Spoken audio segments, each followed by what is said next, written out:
Hello everyone and welcome to this Google Digital Garage training session, Find Your Career Goals.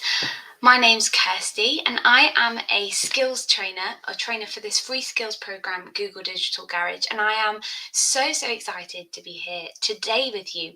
I would love it if you could grab some pen and paper and get ready by letting us know in the chat who you are, where you're signing in from today, and what is it that has attracted you to this session. Are you looking for a change in career at the moment? Are you looking for new work? Are you studying? What position are you in? Where are you at in terms of your career goals and starting to understand how to move to those next steps? Before we do get stuck in, like I said, grab a pen and paper. This session is an interactive session, and I really encourage you to participate as much as you possibly can in the activities, and also take note of what those activities are so that you can come back to them after the session and start to go through them independently so that you really get the most out of the full session today. Now, I'm not up here alone. You might have already said hello or noticed that in our chat on the right hand side, we have the lovely Sarah. So you should be able to see Sarah there in blue with a little spanner next to her name. Sarah is also a moderator, but a trainer and coach for the Google Digital Garage program, and is going to be there to answer as many questions as possible. And also she is going to be sharing some amazing links for you to take away and make use of as you finish today's session. Now I can see we've got Ikra there. Hello from London. Nice to see you. And you've already met Sarah before, I can see. So that's nice. Welcome back to the next Digital Garage session. So I'm sure you know how absolutely fabulous Sarah is there, Ikra. So as you're saying hello, I'm going to run through a little bit of housekeeping before we start. First of all, if you do have any trouble hearing or seeing this webinar, try refreshing your browser. Hopefully that will help anything that's going awry on YouTube. If you are wanting to join in with that instant chat where people are saying hello, make sure you're signed into your YouTube account. Now it should be on the right hand side of the video. You should see the chat there. If you're on a mobile device, have a scroll down. It'll be just below the video that you're watching right now. I will be pausing throughout to start to answer any questions that we feel are really valuable to everyone in the call. But remember, Sarah is there throughout to engage with you. We can't see you, we can't hear you, but we can make this session feel as live as possible and as connective as possible if you participate in that chat. So that's the housekeeping done. Let's have a look at how we're going to break up this session. So like I said, this session is going to be as interactive as possible. We're going to start by working our way through understanding some of our strengths and how we can start thinking in a positive way around finding our career goals. In the middle of today's session, that's where we're going to get active. I've got a set of activities and a set of tools for you to use as a bit of a practical thing that you can use to start understanding exactly what you want to get out of your day-to-day work. And then I'm going to leave you with some ideas of what you can do next to start figuring out the next steps within your career. And I can see Vicky there, hello from Indonesia. And we've got Atta, hello to you too. It's your first time here. Nice. Welcome everyone. Keep up that interaction. I'm really excited to see some of your answers as we move through. Now, before I jump into the first part of today's session, I do want to also let you know about this incredible opportunity for career certificates from Google. And I'm sure Sarah's going to share that link for you. But if you go to this link here, goo.gov/career cert UK. Now, it is case sensitive, so those capital C's and UK do need to be written exactly as you can see it on the screen.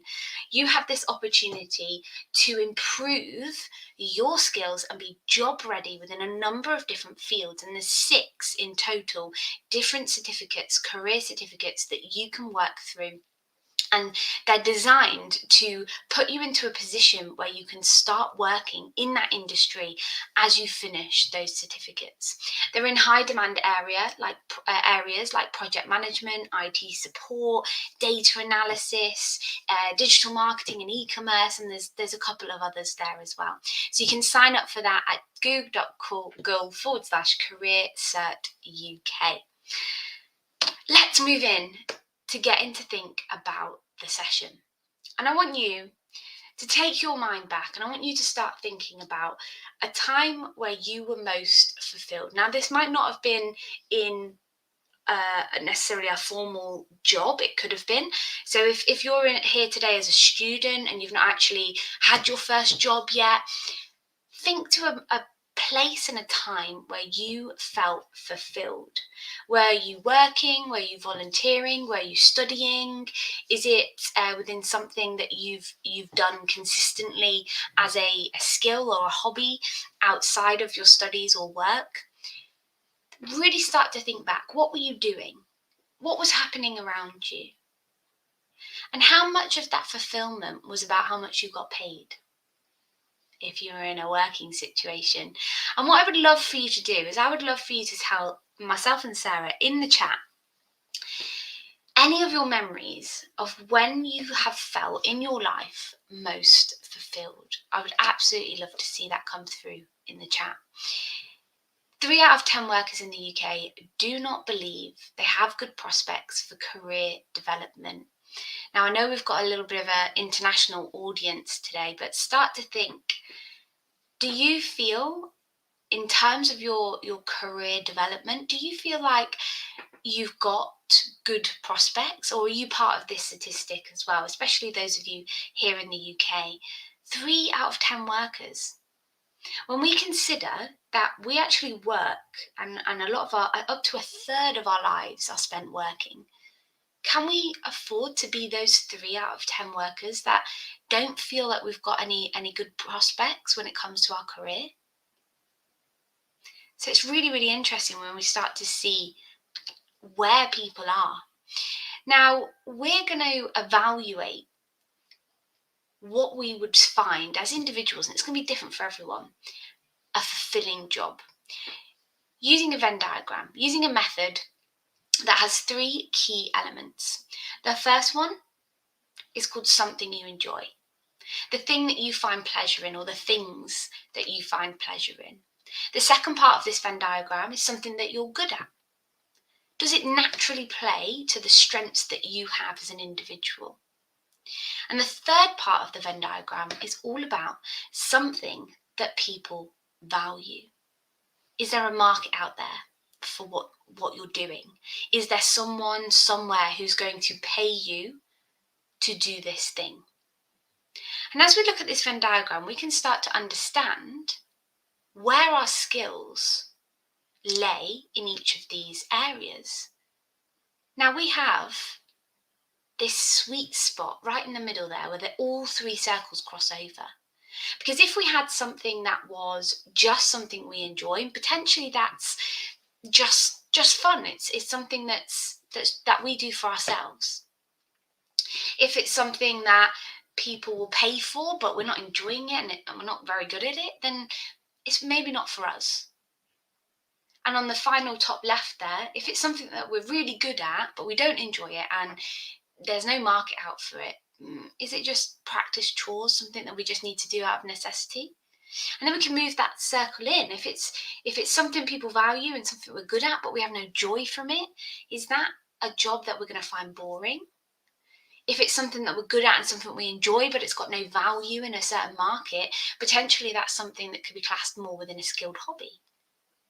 Or if it's something that you enjoy doing and people value, potentially there's a risk that we end up in a low skill job in that statistic, that 3 out of 10 statistic, without a place to move to next. So we want to try and find that sweet spot right in the middle of all these circles. It's something that we enjoy. It's something where there's a market for it.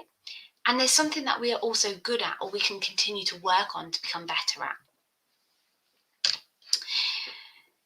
Now tell us in the chat, And I can see Benoit there. When people need me is when I feel useful, is when I feel best. Nice. So you feel fulfilled when you feel useful, when you feel needed in that working environment.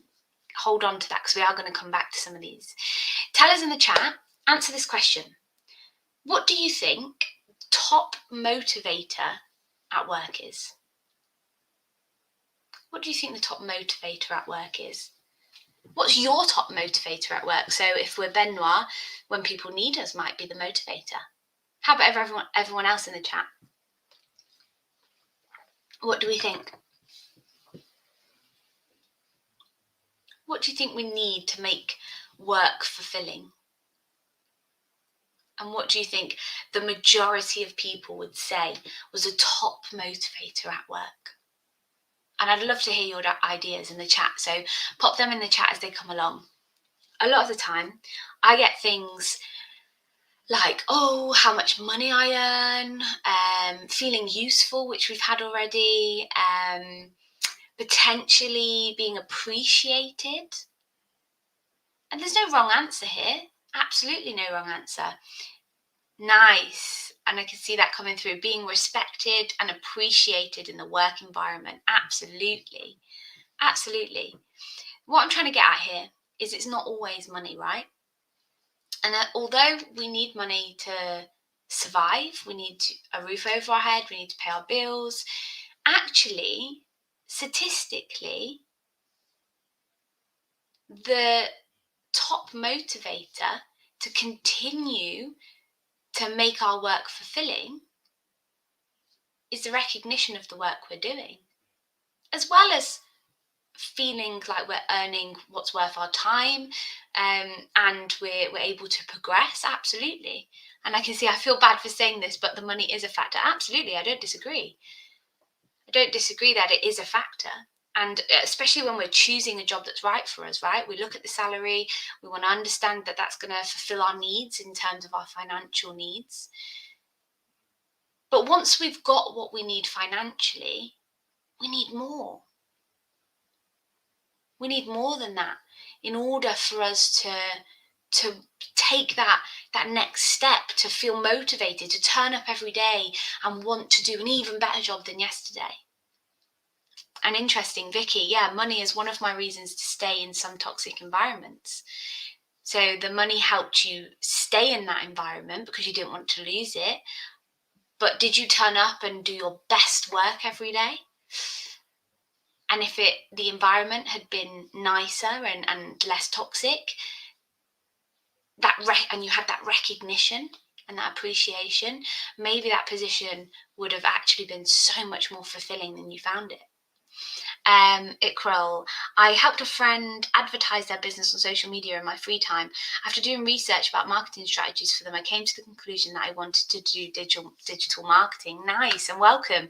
Hopefully we can help you figure out those next steps there as well. So now we've got the juices flowing. I'm going to pause for questions. I can't see any questions, but absolutely can start to see that those comments are coming through, and I absolutely am loving the interaction. So keep it going because we've got some really interactive parts coming up to this session. What we're going to do is we're going to start thinking about that Venn diagram, and we're going to start breaking that down together. What I would like us to start thinking about is this first circle, something you enjoy, something you find pleasure in. And we're going to do this together as a practical exercise. I'm going to show you a list of phrases. And these phrases have come from an experiment that's been around for a very long time. So you can see here's our list of 8 phrases. Now, these phrases are a list of different things that people tend to enjoy from work. They've not just been plucked out of thin air. They are based, like I said, on an experiment. That experiment is from Professor Edgar Schein, and has been working since the 1970s. This set of phrases. So it's a pretty extensive way of exercise to start getting us thinking. Now, what I want you to do is look through these phrases. And I want you to think about what you enjoy at work. What do you enjoy at work? And in the chat, I would like you to write as many of the phrases as you would like. I need you to write at least 3, but you can write as many as you want. And I would like you to tell myself and Sarah in the chat which things from this list you enjoy at work. So we've got secure and stable work, having ideas, helping others, working independently, work-life balance, being an expert, organising people, and solving problems. It's really important to be honest. Don't just pretend you enjoy something because you think you should enjoy that at work. Be brutally honest with yourself and pick 3 or more of these phrases. Type them in the chat of which of these you enjoy. If I was to pick 3 of these, I would, as something I enjoy at work, I would say work-life balance, being an expert, working independently, solving problems. I think they would be some that I would pick of things that I really enjoy from my day-to-day work. And I can see some coming through there. So work-life balance is important for mental health for me, absolutely. Vicky's got working independently, solving problems and work-life balance, nice. Benoit, solving problems, helping others and work-life balance, nice. And I have noticed actually post our COVID world, since we've sort of come out of the other end of all of our lockdowns across the world, that work-life balance has creeped into more and more people's priority, and I think that's such a positive thing. What have we got there? Shravya, having ideas, work-life balance and solving problems, nice. And Atta, independent work, being good at my job, work-life balance are the most important for you. Great. So those ones that you've just written down, all the things that you enjoy, write them down in front of you so you can come back to this list and title that the things I enjoy, and write them all down.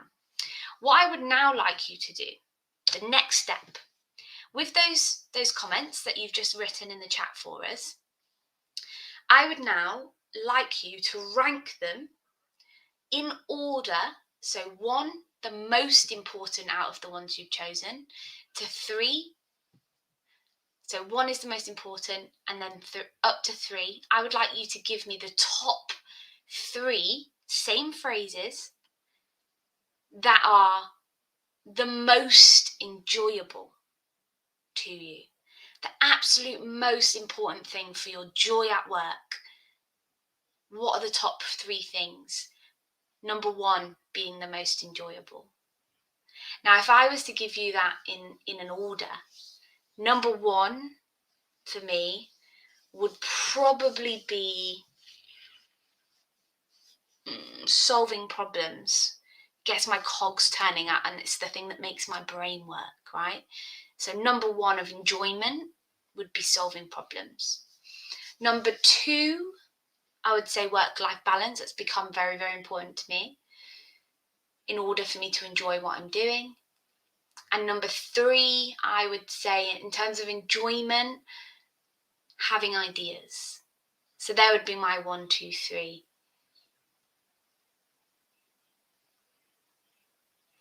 Nice, I can see some coming through there. Benoit, 1, helping others, 2, solving problems, and 3, work-life balance. Nice.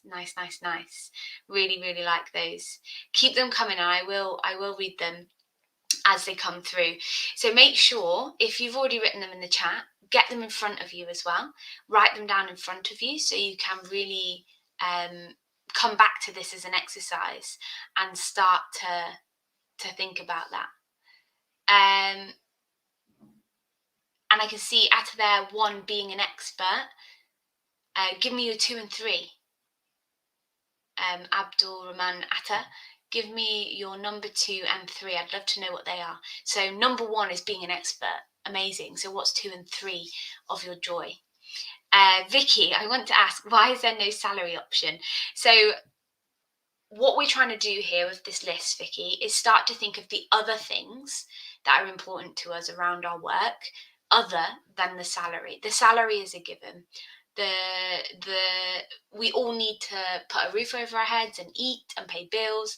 So the salary is a given. We're going to be looking for a particular salary depending on our lifestyle and what we need to fulfill. But what we're looking at now is past that. How do we find that further fulfillment other than just money? And this list is all of the things that people enjoy most at work, and we want to find those top 3 things. So I hope that helps. So Shravya, solving problems, having ideas, work-life balance. Nice, 1, 2, 3. And I can see we've got Sagir there as well. Work-life balance, having ideas, and being an expert. Amazing. So make sure you've got these written down physically in front of you as well, so that you don't lose them, because you can come back to this. It's a really invaluable exercise for you to start thinking about in the future. Now, the next thing I want you to do, so you have 2 lists so far. You have a list of all the things you enjoy, and then you've ranked the top 3 things of enjoyment in your second list. The third part of this exercise, we're going to look at the same list of phrases, and I want you to think about what you're doing now. What are you currently doing? And I would like you to select the 3 things from this list that describe what you actually do in your current or most recent role, and write them down and tell us in the chat. What do you do the most? And I'd love to see that.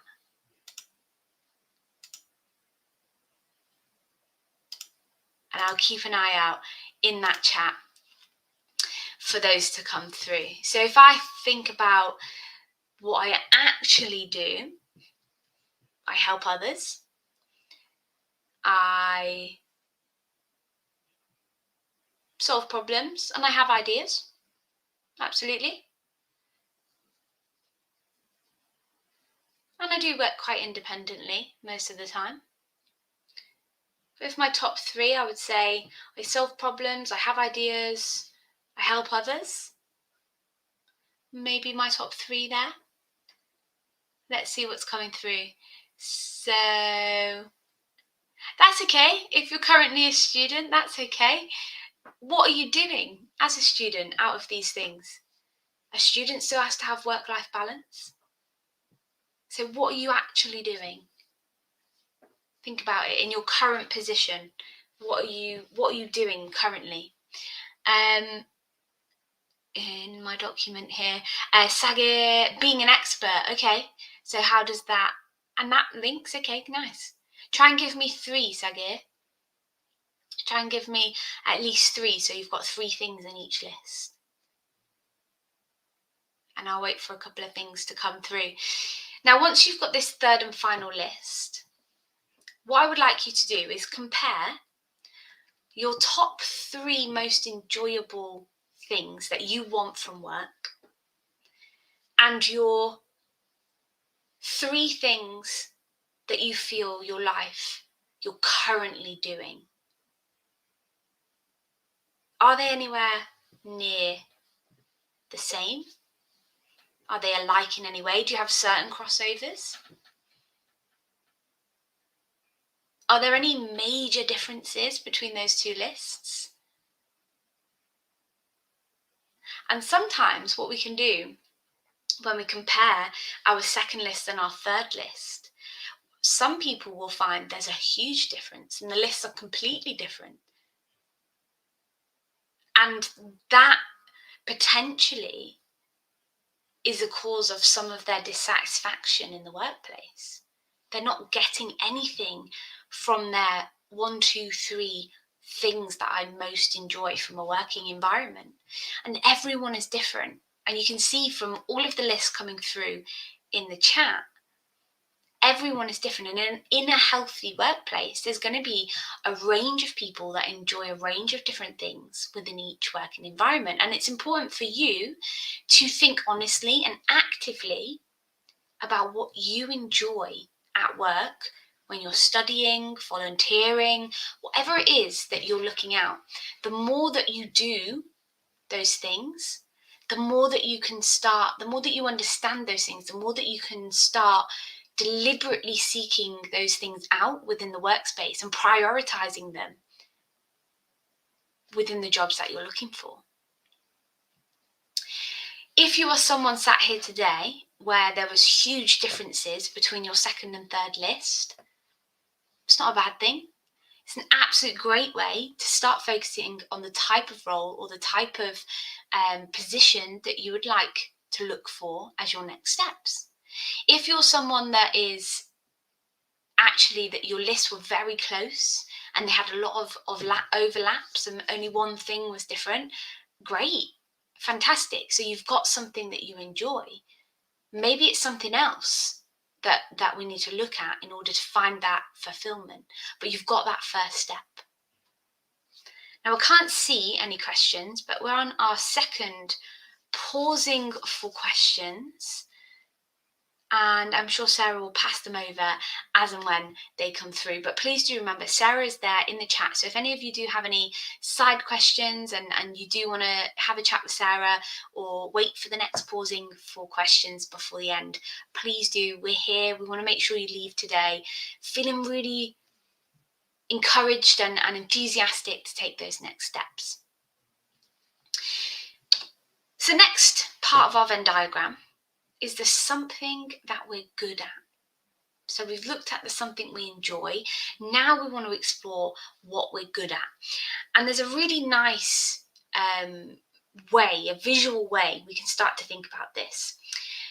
This is called the Dunning-Kruger effect. And Dunning-Kruger set out to understand how we as humans and our individual perceptions are not necessarily, they don't necessarily reflect always our actual ability or our actual strengths. And we sort of look at ourselves with a lot more of a harsh filter than anyone else would look at us. Now, we might think that as we get better at something, or you might think as we get better at something, we start to see that and we start to understand, oh yeah, I'm great at this, and our confidence and our feelings about how good we are going to increase at the same rate as how good we get at a particular job. But it's just not true. And we can demonstrate that with the Dunning-Kruger effect. So Dunning-Kruger looked at how we perceive our abilities and how that perception starts to develop with the experience that we gain. And the first part of starting something new, and we'll go with the image to get a real overall visual here. If we started singing, we picked up our microphone and we started singing and we thought, yes, I'm going to start being a singer or a musician of any kind. When we first get started with any new skill, with that big red dot on the bottom left, we know we've got no skill, no experience, so our competence is low, which means our confidence at this point is as low as it can be as well. Because at this point, we know this is something completely new, and we know that we've got a road ahead of us in order to get better. So everyone's starting here in that big red dot. We might learn a couple of songs. If we're playing a guitar, we might learn a couple of chords. Might sing for the first time in front of an audience, and all of a sudden our confidence peaks and we think, I am the best singer in the world. I am fantastic because I can sing these songs. And what we see on average is that these people who have only just begun, and actually we're still in that lower percent of ability when our ability hasn't grown that much from that first red dot. but we've had that boost of confidence. And people at this stage of a new skill tend to overestimate their abilities. And actually, we're still not that good. We're still just learning. It's still pretty new. Then we hit this dip. At this point, we've been singing for a while. We're actually quite good. Our competence level is actually very, very good. But our confidence, as you can see, goes whoo. And as we get more competent in a particular skill, actually our confidence is not as high on average as when we first learned those first couple of songs and thought we were amazing. And maybe this is because at this point, when we started to gain more skill, we know how good other people are around us. We know how good we could be, or how much more there is for us to learn and understand. So we start to set these pressures on ourselves, and our confidence doesn't necessarily match our competence. So we doubt ourselves. And it's said, actually, that until someone has kind of gained or attained that expert level of skill, that is the time where you are much more likely to actually be able to evaluate your abilities correctly. But that's a long journey to get to expert. To truly understand your strengths and understand your ability in a particular area. It's a long, long journey. And actually in this middle area is where we get a lot of people feeling stuck and being a little bit in a loop because we're doubting ourselves. And we just need that little push to move to that next step. So what can you start doing? What can you start to do to understand your strengths? How can you look outside yourselves? And we've got an activity to start thinking about this as well. We don't know why it can be so difficult to recognize your skills, your abilities, and confidently start to think about, I'm good at this, I'm good at that, I am really good at this, I can work on that. And when we're talking about ourselves, it becomes really difficult. And if you're someone who feels that, you're absolutely not alone.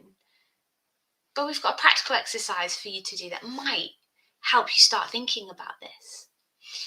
So for this activity, think of 3 people that know you really, really well. You can think of friends, colleagues, people you study with, someone at work, a neighbour. The only thing I would say is if you're going to use a family member, make sure that this is someone that you know wouldn't just tell you you're amazing because they're your mum. We want someone who is going to be honest with you. Doesn't just think you're brilliant because you're family or you're their best friend, but would sit and have a conversation with you in a real objective way. They're the type of people we want to think of here. So once you have your 3 people, write them down in front of you. And what I would like you to do is for each of those people, I want you to imagine that you are speaking to one of those trusted people that knows you really well. And if you were to ask them what they thought about you, I'd like you to start thinking about what they would say. If I was asking Sarah, and Sarah was one of my people that knows me really well, and I work with Sarah a lot, I want to imagine what she might say. So I would put my name where the X's are, and I would say, I always ask Kirsty for help with, and then I can answer that. Kirsty knows a lot about, and you can always ask Kirsty too. So if you were speaking to your trusted person, how would they complete these sentences when it comes to talking about you? And if you feel comfortable sharing in the chat, we absolutely love to read some of these. Tell us who your person is and complete one of the sentences for us. What would people ask you for help with? What would people say that you know a lot about? And what would those people that are your trusted people, what would they feel like they could always come to you and ask at any point? Let us know in the chat. Oh, I'd love to see, and I can see Sarah's talking to me there, so I'll read that when she's finished. If you're feeling a little bit stuck for suggestions, have a look at this. Maybe some of these words or kind of a couple of words might help you think of things that people would recognize in you. Subjects that you like, things that you read about, things that might be work related. Sharing knowledge, completing things, socializing, coaching, competing, using numbers. I can see Sarah's written here. I would talk through a problem or big decision with Kirsty. She's completing my sentences. I love it. Kirsty knows a lot about social media and is a great trainer. Oh, thanks, Sarah. So yeah, how can you complete those sentences when you're thinking about those trusted people, and try and use some of these things underneath to give you that inspiration, because sometimes what people would say about us, we don't necessarily notice that they're even skills. Someone might say to you, Sagir, you always know a lot about having new ideas. And if someone would say that about you and you didn't automatically know that that was a skill you had, it's nice to start thinking sort of outside yourself. What would other people understand that you've got? Now, if you can't think of anything right now, or you're not feeling comfortable enough at this moment to share, what I would recommend is write those 3 sentences down and go a step further. Those trusted people that you wrote from the perspective of, why not go and ask them, can you complete this sentence for me? See if the answers that they actually give you are the answers that you wrote down that you thought they would say. Because that's always really interesting as well. And see what you think.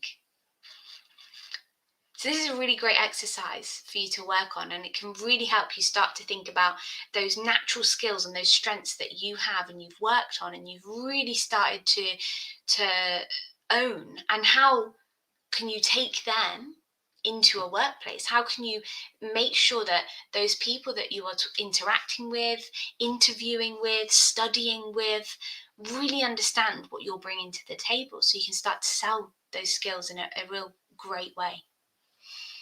And that brings me to my final pausing for questions. And I can see I've got a question here from Sagir. My main question is how to pivot from one career path to another. I find myself at a crossroads and wondering how to go about figuring out the next steps. Absolutely, you're not alone with this question, Sagir. Now, some of my tips around changing careers is start to think about all of those skills that you've picked up in your current career that are directly transferable into the next role that you would like to go into. Now, these skills don't have to be industry specific. In fact, employers and workspaces are looking heavily for what we call soft skills. When we think about soft skills, we're thinking about things like time management, project management. Have you managed a team? Have you got a particular digital skill that would be useful in that new career? Start thinking about all of the elements of your current role, your current career, and how the skills that you use in that day-to-day can be directly transferable to the career that you would like to step into. And there's absolutely, I can guarantee you, that there will be loads. There'll be absolutely loads of things that you can start to think about. Okay, well, currently I manage this. Currently I am reporting at a certain schedule. So that shows that I can report to deadlines, which is really important in a lot of different industries. I'm talking to stakeholders, great, that might be relevant to the next place. I'm working in a team, fantastic. So start to think of all of these skills that you have that are directly transferable to the new career you're looking for, and start there.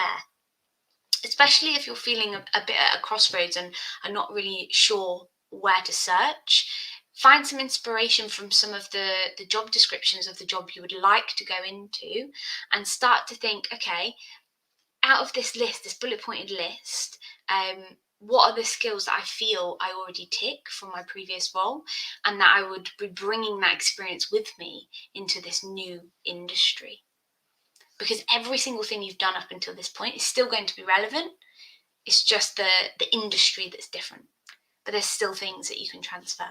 And I hope that helps. I hope that helps you start to move forward with that. And I can see you put as well, very interesting, it's all a process. Yeah, it is, absolutely. It's something that we don't stop working on either, right? So it's really important to keep thinking about it again and again, and come back to some of these exercises, especially if you are feeling like you're in a bit of a crossroads right now. So we have just under 20 minutes left together.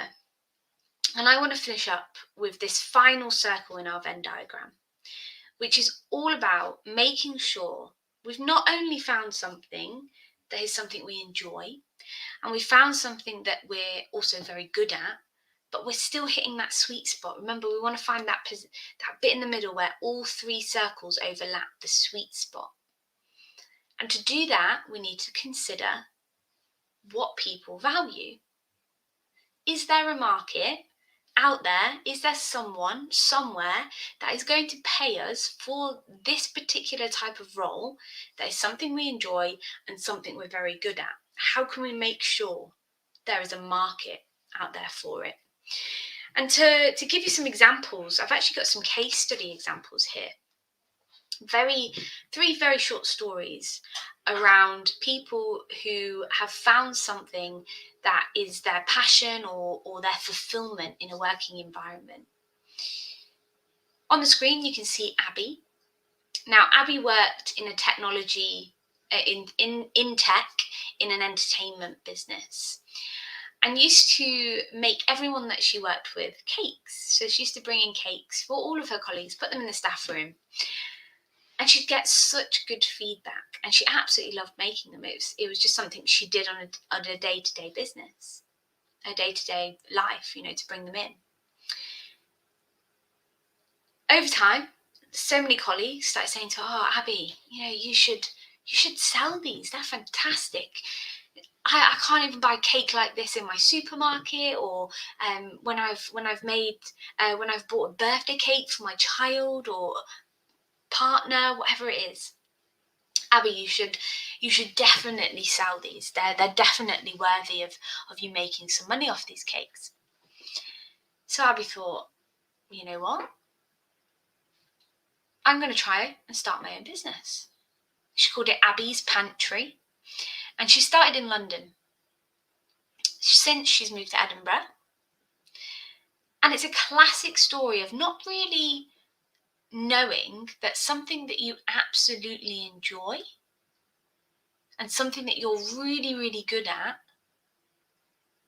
is potentially something that there's something out there, someone out there that will actually purchase. So she was spending time doing something she enjoyed and something she was very good at to bring them into work with her colleagues, not realizing that actually this passion that she had was sellable. There was a market out there for it. So she was able to turn a skilled hobby, a very skilled hobby, and a passion project that she had into something that she could then make a living out of. And Abby's Pantry is now in Edinburgh and still going strong. So was able to really make that into a fundamental part of her life without even realizing it. So start to think, have you got a passion project that you work on that could be something that brought in your household income? The next story I want to share with you, this is Claire and Rachel. And Claire and Rachel really show us with their story that we can start thinking way beyond what we actually currently do, whether we're studying, whether we're working, whatever it is you're doing. You can start to think way, way beyond that and find that key thing that's going to help you get to those next steps. Now, Claire and Rachel were friends, and they set up a business, a directory called How Do I Do. Really interesting. Claire was actually a barrister and Rachel was a sonographer, doing kind of ultrasound scans. And they went on to a Start Your Own Business course with the Google Digital Garage, and they set up this directory, How Do I Do? And the directory's purpose was to help all people of all sexual orientations start to be able to find any wedding planners, wedding suppliers that could help them get going with their wedding planning. At this time, both Claire and Rachel were engaged to their partners, and they were really struggling. They were really struggling to find the things that they needed online. And they thought, right, well, you know what? We couldn't find what we needed. So instead of endlessly searching, let's create this platform for future brides, for future grooms that are going to need wedding suppliers, wedding planners, and they can use our site to do that and have success with that. So again, another example of something that could be really relevant to you in your life and something that was a problem for you. How can you start solving that same problem for other people? And the third and final story that I want to share with you is Shaquille. Now, Shaquille was made redundant by an employer, and he described it actually as a huge turning point in his career. Although at first being very sad about it, and it was a bit of a setback in his mind, and he decided instead of looking at it as a setback, he was going to look at it as an opportunity to really start thinking about what he was good at. And what he was good at was working in HR. He was really great with people. And he started thinking about, okay, well, what am I good at? What do I enjoy? Well, I really enjoy working independently. I like working directly with people. So now I need to find my market. I need to find people that are going to pay me to work independently in HR. And what Shaquille did is he actually started a hashtag called #CatchUpOverCoffee. And now that hashtag actually on LinkedIn became very, very successful. And he grew it to over 1,500 connections that actually started to help him find HR clients. 6 months after the redundancy, he started to make a massive effort to build his online profile, his presence, expand his network, get those LinkedIn connections, post real valuable content in his industry. And he's doing really well now. He's managed to find those clients. He's managed to find those people that are willing to pay him for the thing that he's very good at, but he also enjoys. And that was time. It took time. It was a process to start working that out. But he's got there, and now it's a case of developing that and continuing to grow.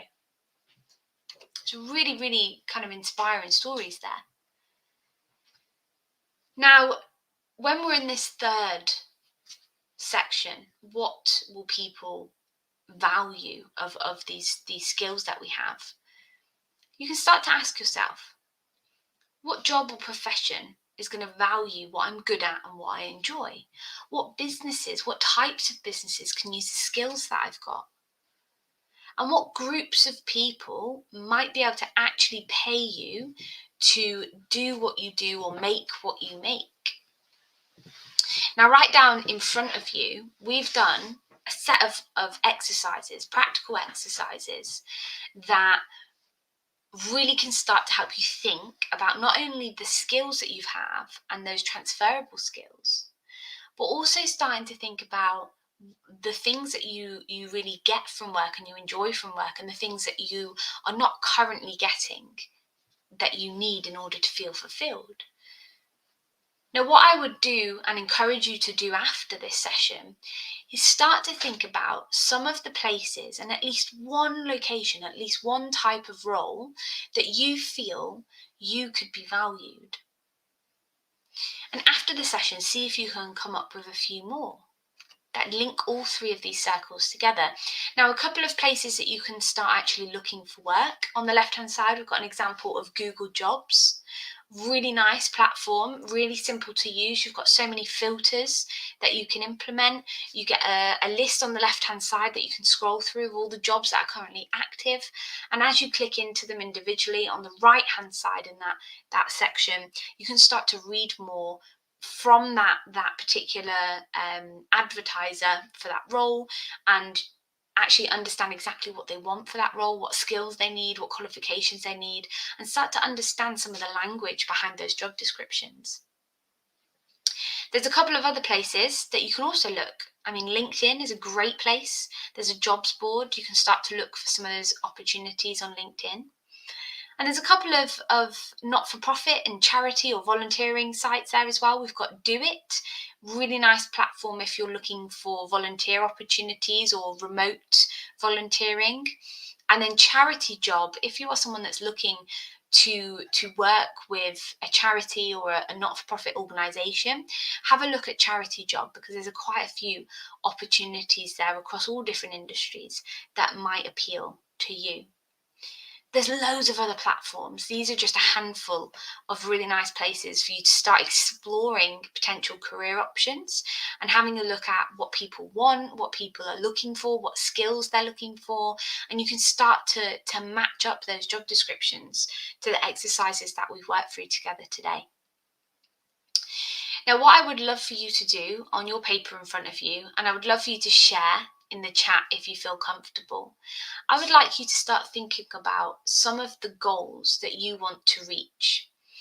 And what can be really great is to break this down into 4 areas. Today, I am going to. What are you going to do today to make that first step towards finding your career goals? Next week, I am going to. This month, I will have. What are you going to have done by the end of the month? And this year, I will have. And we've got about 2 months left of the year? But what will you do in the next 12 months?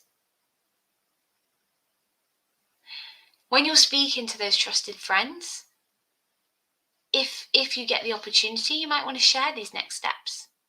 Because sometimes when we set ourselves goals and then we hold ourselves accountable with someone that we trust, it can really help push that progress, and we're more likely to potentially meet those deadlines.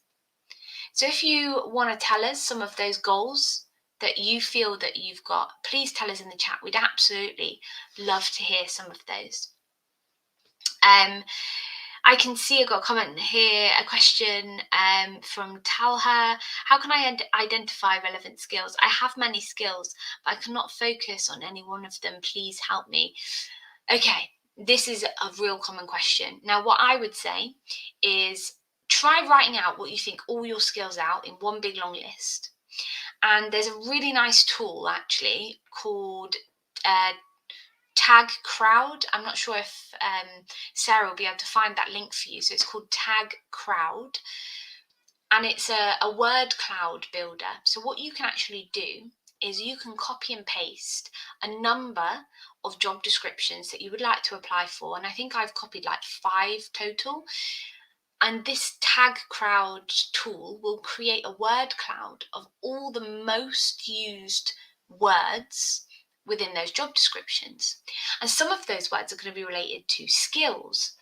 Now, what you can do once you've looked at the keywords that come up in those job descriptions, you can start to have a look if any of those cross over with your big long list of skills. And when you apply for those jobs, they're the skills that you can concentrate on. And that could be a really nice way to understand what's relevant to the jobs you're applying for and which ones to focus on. It doesn't mean you don't mention any of the others, but it shows you which ones to highlight in real prominent areas. And I hope that helps, Tala. And Tala's also said, I'm a graphic designer now, digital marketer, and you're learning digital science. Wow, it's a lot going on there. Now, I can't see any more questions, but I can see that Sarah's popped that tag crowd into the chat for you. So make sure you do save that. In terms of your next steps, we do have some other really great sessions for you when it comes to career. One of the first ones I'd recommend is Build Your CV. We have a really nice session around those building blocks and the structure of building your CV. The other one that I would recommend is something called Build Your Personal Brand Online, which is also a fantastic session. Because as we know, even with profiles, I mean, we talked about LinkedIn already today, it's really important to have a strong digital presence when it comes to your work online. And in some industries, it's really important to make sure your presence speaks and your network connects to the people that you want to work with or work in your industry as well. The other thing I want to remind you of are these fantastic free Google career certificates available from Google. There are 6 available. So you've got the ones you can see on the screen there: IT support, project management, data analytics, and UX design. And there's also digital marketing and e-commerce, and there's also a Python course there as well. So there's 6 for you to choose from. These skills are helping you get what we call job ready, helping you find this qualification, this certification in an area where there are jobs and there are not enough people with the relevant skills here in the UK to fill those opportunities. So take down this link, and I'm sure again Sarah will definitely share this for you, goo.gov/careercert UK, and see if any of these 6 courses are something that's going to help you take that next step when it comes to you and your career. Other than that, we are running out of time, so I really want to thank you. Thank you so much for your engagement. I hope you've taken as much as possible away from this session. There is a feedback form there, goo.gov/digital garage feedback. We love to hear your feedback. We want to make sure that these webinars and every live session that we do really help you find those next steps and really help you start to understand different areas of digital marketing, but also for your career as well. And there's a few other places that can continue the learning. If you go to our Google Digital Garage website, you will also find a course called The Fundamentals in Digital Marketing. There's a 40-hour course that's completely free for you to do. So you can sign up to that, you can complete that certification, and it's a really nice overview of the fundamentals in digital marketing. There's also, in the link that you'll find in the description of this video below, just below this YouTube video, you'll find a link that will take you through to our Digital Garage website and all of the upcoming schedule of webinars. So please do have a look, see if any of those ones that we've recommended are there over the next few days, and hopefully we will see you covering some of those different topics. Remember, you can also watch this current webinar for the next 24 hours, so it should be live on the same YouTube link up until tomorrow afternoon. So if there's anything that you want to go back and redo as an exercise, please do go back and make sure you've got everything before that link runs out. Other than that, I'm going to say good night or goodbye, depending on where you are in the world. Thank you so much for sticking around, and thank you for all of your questions and interaction. Hopefully see you again on some more Google Digital Garage training sessions very, very soon. Good night.